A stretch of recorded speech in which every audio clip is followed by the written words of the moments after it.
What is going on, guys? Welcome back to the Rantin Review Entertainment. We're talking about Thor, Love and Thunder, the fourth, an unprecedented fourth solo standalone movie in the Marvel Cinematic Universe, starring Chris Hemsworth and, of course, Natalie Portman, who reprises her role after being away for a little bit as Jane Foster, and Christian Bale playing Gorr the God Butcher. Now, this is going to be a spoiler-filled review, so if you don't want the film to be spoiled because you haven't seen it yet, put a pause in this video, send it to your watch later list, and come back and check it out. But we're going to be talking about the spoilers in the film, some of the things, how this relates to the overall Marvel Cinematic Universe, and there's some serious things that I have questions about, and some serious things I'm going to talk about as far as the direction of the MCU going forward. Before we get into that, I want to remind you guys that YouTube, it loves the thunder that you bring to the like button. So take your hammer, take your Stormbreaker, take your Thunderbolt or Lightning Bolt, I guess the Thunderbolt, and smack the crap out of that like button. It helps other people know about this video. I'd appreciate it very much. But now let's talk about Thor, Love and Thunder. So right off the bat, I gotta say, there's a little bit of a disappointment that I have inherently with this film. I'm gonna give my overall thoughts right from the jump is that this movie has parts of it that I really liked, and other parts of it I didn't like so much. One of the things I didn't like right off the bat is that we left Avengers Endgame with this whole thing about Thor teaming up with the Guardians of the Galaxy, the Asgardians of the Galaxy, and this little hint of a comedy rivalry between Star-Lord and Thor going forward as part of the Guardians.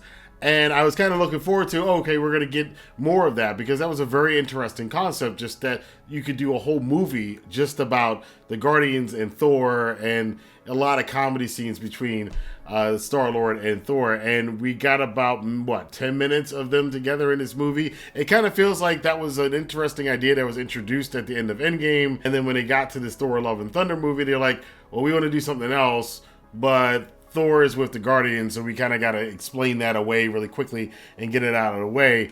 And a scene that starts off this movie that's a little strange. Kind of feels a bit like a missed opportunity. As far as this movie, however, is concerned, now that is out of the way, we have Christian Bale playing Gorr the God Butcher, and he has the Necroblade that allows him to kill gods. So that is your main problem in this film, is that the God Butcher is going to go around killing gods. We don't see him actually killing a whole lot of gods. There's a little bit of a montage, but the main thing is that he's going to be coming after Thor, theoretically, since Thor is kind of a god, because the Asgardians are gods, but not really. Just like you. We are not gods. We're born, we live, we die, just as humans do. Give or take 5,000 years. Anyway, he's the main antagonist of the film. Meanwhile, we find out that Jane Foster has cancer. She's in stage 4 of cancer, hanging out with Darcy, talking about this, which I guess now is the last scene we're going to get with Darcy and with Jane together, which was kind of cool to see that. You got Selvig had a little cameo in this film as well. But yeah, Jane's got cancer, and she is called by Mjolnir, or the pieces of Mjolnir, if you remember back to Thor Ragnarok, when Hela destroyed the Mjolnir hammer. And just for confusion's sake, because I know a lot of people are going to be like, well, wait a minute, didn't Thor have the hammer back and give it to Captain America in Endgame? That was a hammer from a different time period, so you never really found out what happened with that. I mean, I guess he gave it back to the old Thor in that other timeline when they returned. I don't know. That's just one of those things that, like, don't pay attention to it too much. We're just going to move on, so I'm going to move on. But Mjolnir puts itself back together and attaches itself to Jane. She now becomes the Mighty Thor. They make it a point to say she's not Lady Thor, because that would be genderizing her, and we can't have that in the MCU these days. So the Mighty Thor, or Dr. Jane Foster, winds up trying to defend New Asgard, along with Tessa Thompson's character of Valkyrie, who is the king of New Asgard. I did like those kind of little beats, were the comedy beats about what New Asgard has become, which is essentially this gaudy tourist attraction. And they're all there with all of these kids, but Gorr the God Butcher comes and attacks New Asgard to go after the Asgardian gods. Thor gets wind of this because they actually bring back Lady Sif. Yes, Lady Sif does come back for all of 2 minutes in this movie, to kind of let Thor know that there is this guy, Gorr the God Butcher going around killing all the gods. So Thor goes back to Asgard to protect Asgard. That's when he finally meets up with Jane, and they have a lot of comedy in there between their old relationship, and also, funny enough, this interesting relationship between Thor, or actually I should say love triangle between Mjolnir, Stormbreaker, and Thor, with Stormbreaker kind of getting the short end of the stick, pun intended, through a lot of this film.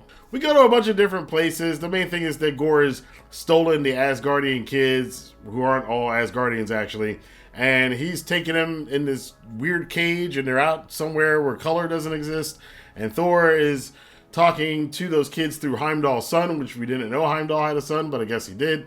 So we're doing that while we're also dealing with Jane and Thor having issues over their relationship. The whole thing winds up with all of them going to this place, the Omnipotence area, where all the gods convene with each other, led by Zeus, played by Russell Crowe, which was actually pretty damn funny. All this winds up with, of course, the ultimate battle, which we thought was going to be the ultimate battle at the end, turned out not to be.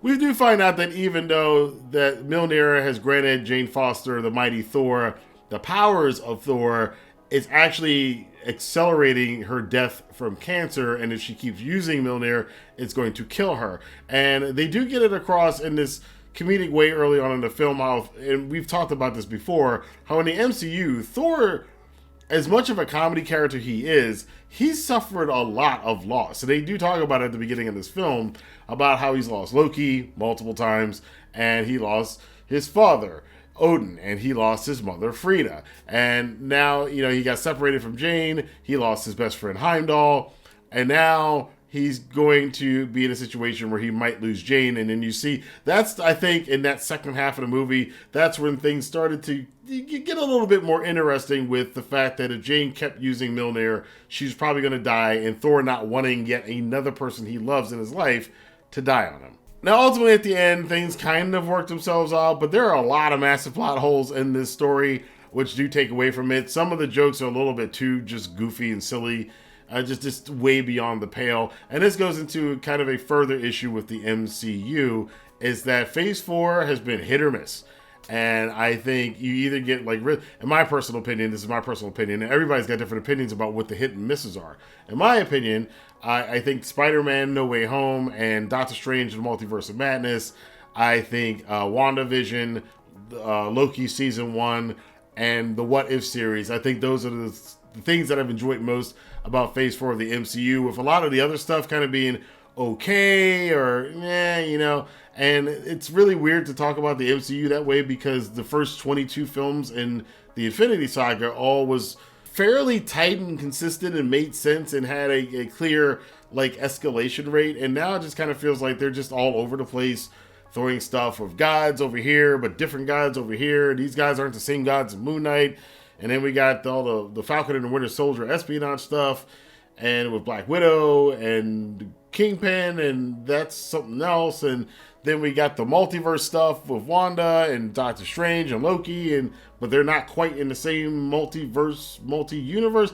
It's too much stuff going on, and it actually is becoming fairly confusing. And there were words from Kevin Feige, who heads up the Marvel Cinematic Universe, saying that you'll start to get more understanding about where Marvel Phase 4 is going, which we all, those of us who kind of know a little bit more about this stuff, we know that where the Marvel Cinematic Universe is towards Secret Wars. I guess the second iteration of Secret Wars, not the 80s one, which is going to be a cool concept, but how we're getting there through all of this jumbled mess that's all over the place between Disney Plus and the theatrical releases, I'm really not sure how that all comes together in the end. And Thor Love and Thunder actually didn't kind of hint at any of that. If there is anything that it hinted at, is that we are going to get more female lead characters and more young lead characters towards a Young Avengers movie eventually. Jane winds up passing away, and she does wind up going to Valhalla, which we do see in the post-credit scene where she meets up with Heimdall in Valhalla, who says, "Welcome to Valhalla, and you can stay if you would like." We also got a mid-credit scene where it turns out that Zeus, who we thought had been killed earlier in the film, actually wasn't dead, and he was now upset that the people of the world did not care about these selfish, greedy gods anymore. They just cared about the superheroes. So he was going to go send somebody to take care of him, who is Hercules, yet another now character that we were introduced to in this part of the Marvel Cinematic Universe, even though several years ago we were introduced to Adam Warlock, who we still haven't seen in the MCU. So there's another character in the cosmic world that we were hinted at and haven't seen, and how that ties in with the Celestials and the Eternals and the gods from Moon Knight and what's going on and Miss Marvel and all the where Doctor Strange, all of that crazy stuff. Again, there's no clear direction right now for the MCU. They've obfuscated it, and I understand doing that, but I think they've done it too much, that it now just seems like it's just a big mess. But overall, as far as this movie, Thor Love and Thunder, it's an enjoyable movie. It's fun. I think the first half of it is a little bit too goofy, but the second half of it seems like it worked. And it seems like overall they had something that could have been really, really good in mind, but they didn't really reach it in this film. And you even have in the press Taika Waititi, who plays Korg in the movie, and he's also the director of this film. Tessa Thompson, Christian Bale, they all had some interesting comments about this movie that I'll let you go look up yourself. Christian Bale, by the way, as Gorr the God Butcher was absolutely fantastic, and there's apparently a lot of stuff that they didn't use in the film of him. And the brief time that he is on screen, he is really good. He could have been one of the best MCU villains, but they're so much more focused on jokey, ha-ha stuff, even to a silly extent, that they kind of shuffle that to the side because that's not the tone we're doing.